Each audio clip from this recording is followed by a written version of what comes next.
Welcome back. Rafi গল্পর season 3 part 4 নিয়ে পড়ছি। তো বেশি কথা না কয়ে ভিডিও শুরু করা যাক। রাফির বাবা বলল, বৌমা আমার তো অনেক বয়স হলো, তাই এখন চাচ্ছিলাম যে আমার তো আর কোনো সন্তান নেই, তাই আমার যত সম্পত্তি আছে হৃদয় আর তোমার নামে লিখে দিতে চাই। এই কথা শুনে রাফির মা যেন কেমনে তার বাবার দিকে তাকায়। আর তখন রোদেলা বলে উঠে, আপনি যা ভালো বোঝেন তাই করতে পারেন, তবে আমার এসব কিছু চাই না। আল্লাহর রহমতে আমাদের অনেক আছে, আর আপনার ছেলে তো চাকরি করছেই। রাফির বাবা বলল, তবু আমি তোমাদের নামে সবকিছু লিখে দিতে চাই। রোদেলা বলল, আচ্ছা ঠিক আছে। এরপর রাফির বাবা হঠাৎ রাফিকে বলে ওঠে, তা তোমার ব্যাপারে তো কিছুই জানা হলো না। রোদেলা বলল, বাবা ওনার বাড়ি রংপুর। রাফির বাবা বলল, তা রংপুর কোথায়? তখন রাফি রংপুরের অন্য একটা জায়গার কথা বলে, যা তারা চিনতে পারেনি। তখন হঠাৎ করে রাফির মা তাকে বলে, তোমার বাবা ও মা কি সেখানে থাকে? রাফি বলল, জি না, তারা মারা গিয়েছে। রোদেলা বলল, আপনার বাবা মা বেঁচে নেই? রাফি বলল, জি না, মারা গিয়েছে। তারপর রাফি আর কিছু না বলে চলে যেতে লাগলো। রাফির বাবা রোদেলাকে কি যেন বলতে থাকে, তা রাফি শুনতে পায়। এমন একটা অচেনা লোককে বাড়িতে এভাবে থাকতে দেওয়াটা কি ভালো? রোদেলা বলল, না, রিয়াজকে তো সেই আমাদের কাছে নিয়ে আসলো, তাই এখানে কিছুদিন থাকতে বললাম। রাফির বাবা বলল, কিন্তু তাহলে কিছু টাকা হাতে দিয়ে বিদায় দিয়ে দিতে, বাড়িতে থাকতে দিয়ে আবার এত আপ্যায়ন কেন? রাফির মা বলল, থাকুক না, আর ছেলেটাকে দেখে তেমন কিন্তু মনে হলো না। রাফির বাবা বলল, তোমার তো সবাইকেই দেখলে এমন মনে হয়, আজই তুমি তাকে যেতে বলবে। রোদেলা বলল, আচ্ছা ঠিক আছে বাবা। তারপর রোদেলা রাফিকে গিয়ে যখনই এসব কথা বলতে যাবে, তখন তার বাবা রোদেলাকে বলে ওঠে, তাকে কি এমন ভাবে বলাটা ঠিক হবে? রোদেলা বলল, তাছাড়া আর কি বলবো, কয়েক হাজার টাকা দিয়ে না হয় যেতে বলি, তার চেয়ে ওকে বল যে বাড়ি থেকে চলে যাওয়ার আগে আমার সাথে কথা বলে যেতে। রোদেলা বলল, কিন্তু কেন? তোমার সাথে আবার কেন দেখা করবে? ভাবছিলাম আমার অফিস তো কয়েকজন লোক দরকার ছিল, তার মধ্যে তাকে বলে দেখি, সে যদি কাজ করে সেখানে, আর তাকে দেখে আমার মনে হয় সে কাজটা করতে পারবে। রোদেলা বলল, আচ্ছা বলে দেখবো তাকে। তারপর রাফি রোদেলাকে বলা সব কথা শুনে ভাবতে থাকে, তাহলে সে এখন কোথায় থাকবে? তখন রোদেলা তাকে এসে বলে, আপনার সাথে কিছু কথা ছিল। রাফি বলল, বলুন। রোদেলা বলল, আমার মনে হয় এখানে থাকতে আপনার ভালো লাগছে না, তাই বলছিলাম যে আপনি এখন চাইলে যেতে পারেন।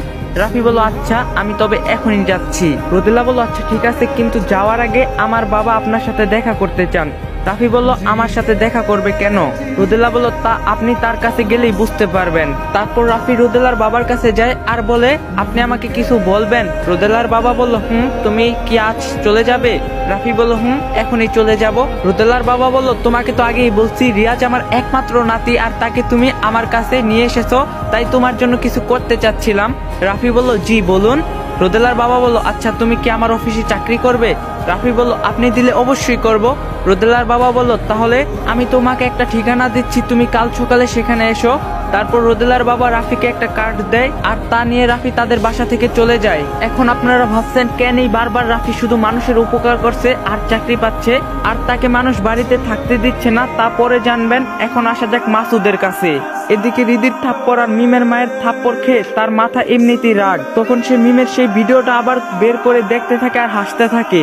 মিমের সেই ভিডিও দেখে তার মনটা আবারও যেন ভালো হয়ে গেল, কিন্তু সে হৃদির কথাটা ভুলতেই পারতেছে না, কারণ হৃদির উপর তার এক প্রকার কুনজর পড়ছে। তখনই তার এক বন্ধু তাকে ফোন দেয় আর তাকে এক জায়গাতে আসতে বলে। তা শুনে মাসুদও বাইরে চলে গেল। এদিকে মিমের মা মাসুদের এই সকল কাজ দেখে সেও হতভম্ব হয়ে যায়।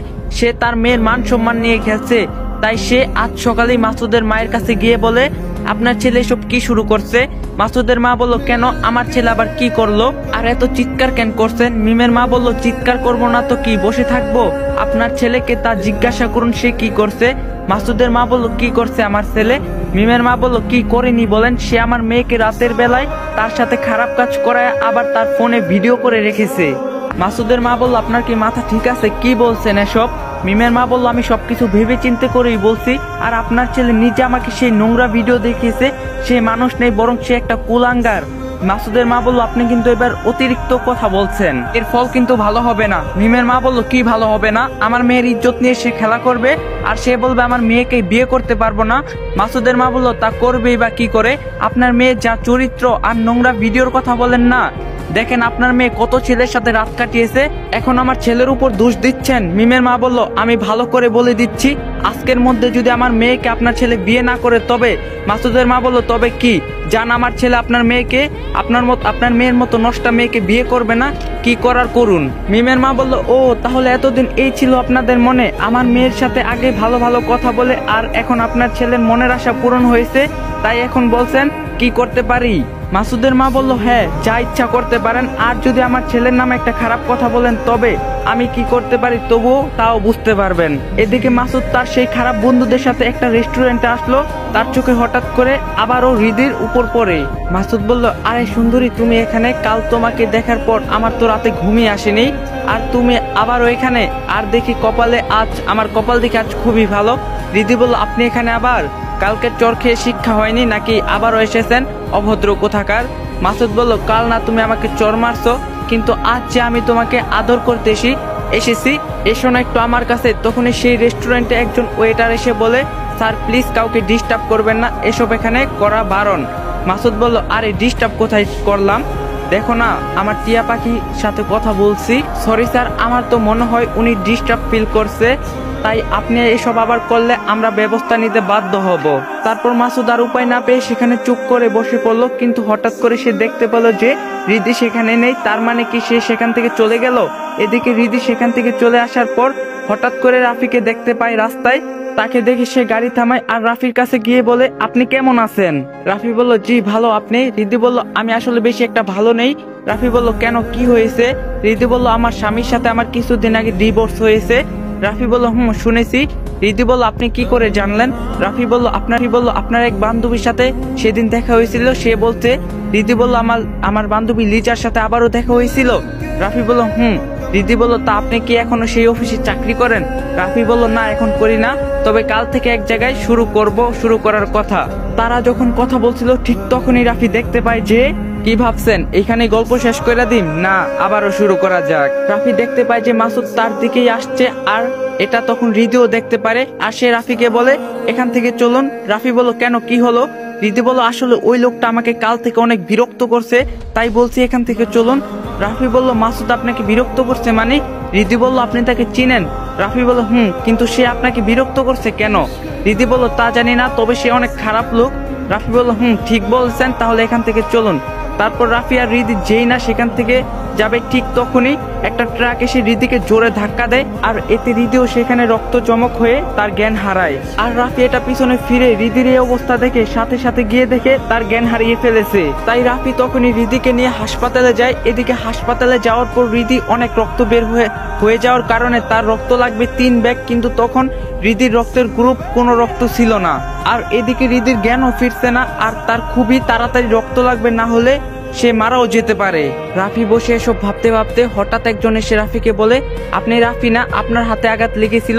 রাফি মাথা উঠিয়ে দেখে যে ইনি তো সেই ডাক্তার যে কিনা রাফির হাতের আঘাত পাওয়ার পর এখানে এসেছিল। তাকে দেখে রাফি বলল, হ্যাঁ আমি সেই রাফি।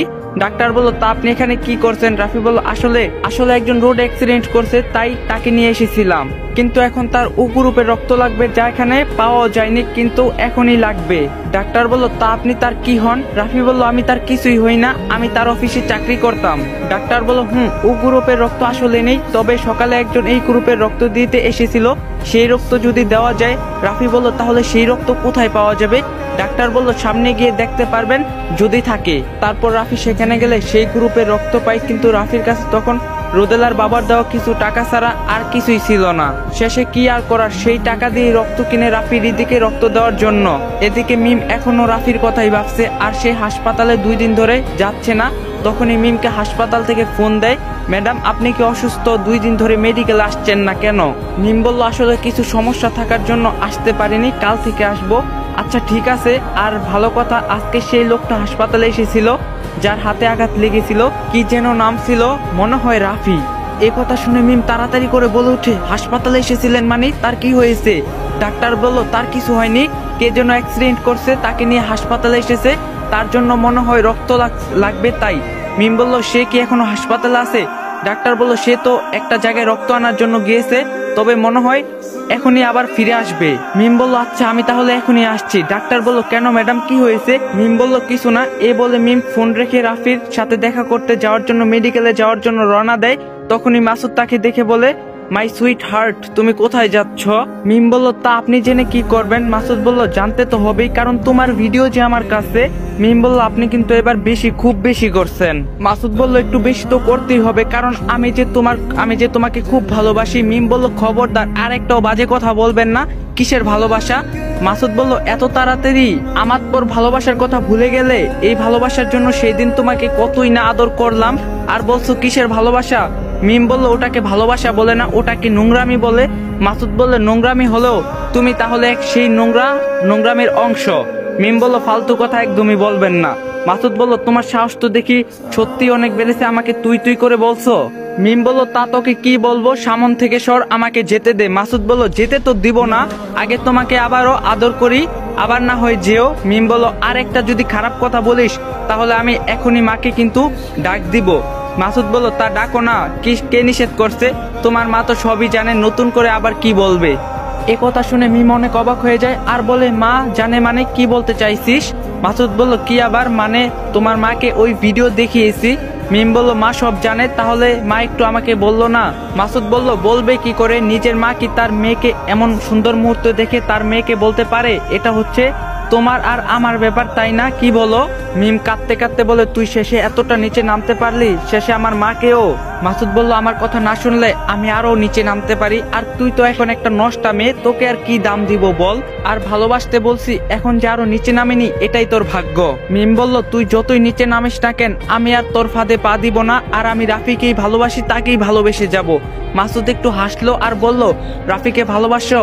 রাফি যদি কখনো তোমার ভিডিও দেখে তাহলে ভালোবাসা তো দূরের কথা, তোমার কাছেও আসবো না। মিম বলল রাফি তোর মতো পশু না, সে আমাকে ভালোবাসে আর আমিও তাকে ভালোবাসি, আর ভালোবাসার কাছে এমন হাজারো ভিডিও হার মানে, বুঝলি? মাসুদ বলল তা দেখা যাবে, তুমি কতবার বাড়ছো তাও দেখবো। মিম আর কোনো কথা না বলে সেখান থেকে চলে যায় মেডিকেলে যাওয়ার জন্য। এদিকে রাফিও রক্ত নিয়ে আসার পর তার হৃদিকে দেওয়া হচ্ছে, এখনো তার জ্ঞান ফিরেনি। অনেক সময় পার হয়ে গেল, হৃদির এখনো জ্ঞান ফিরল না। রাফি একটু চিন্তায় পড়ে যায়, এদিকে সন্ধ্যা হয়ে যায়। তারপরও হৃদির জ্ঞান না ফিরলে রাফি সেখানে একজন ডাক্তারকে তার জিজ্ঞাসা করলে ডাক্তার রাফিকে বলে তার অনেক রক্তপাত হওয়ার কারণে তার এখনো জ্ঞান ফিরেনি, আর সে এখন কোমায় চলে গিয়েছে। তো গাইস পার্ট 4 এখানে সমাপ্ত হইলো, আর আমি কিছু কথা বলতাছি, কথাগুলো শুনে যাওয়ার অনুরোধ রইলো। তো গাইস আপনারা অনেকেই বলেন রাফি গল্পর পার্টগুলো এত ছোট করে কেন দেই, আর রাফি গল্প এত দেরি করে কেন দেই। তো আমি আপনাদের আগে একটা কথা বলি, রাফি গল্পর স্ক্রিপ্ট লেখা হয়, তারপর ভিডিও ভয়েস শুট করা হয়, তারপরে ভিডিও আপলোড দেওয়া হয়। তো গাইস এখানে যে একটা কি প্যারা, এটা যারা বানায় তারা বুঝে। আর একটা কথাই কমো, রাফি গল্প যেদিন শেষ হয়ে যাব, মানে গল্পটা থাকতে তার মূল্য দিয়েন, কারণ এই রাফি গল্প যেদিন শেষ হয়ে যাব আপনারা হাজার চেষ্টা করলো আর এরকম গল্প ফিরে পাইবেন না। তাই একটা কথা বলবো, গল্পটা থাকতে গল্পটার মর্ম বুঝেন। তো গল্পটা কিছুদিন পরপরই আপলোড দেওয়া হইতাছে, কারণ লিখতে অনেক সময় লাগে। আর একটা কথাই বলবো, সবাই একটু ধৈর্য রাখেন, কারণ ধৈর্যর ফল সবসময় মিষ্টি হয়, এটা সবাই জানেন।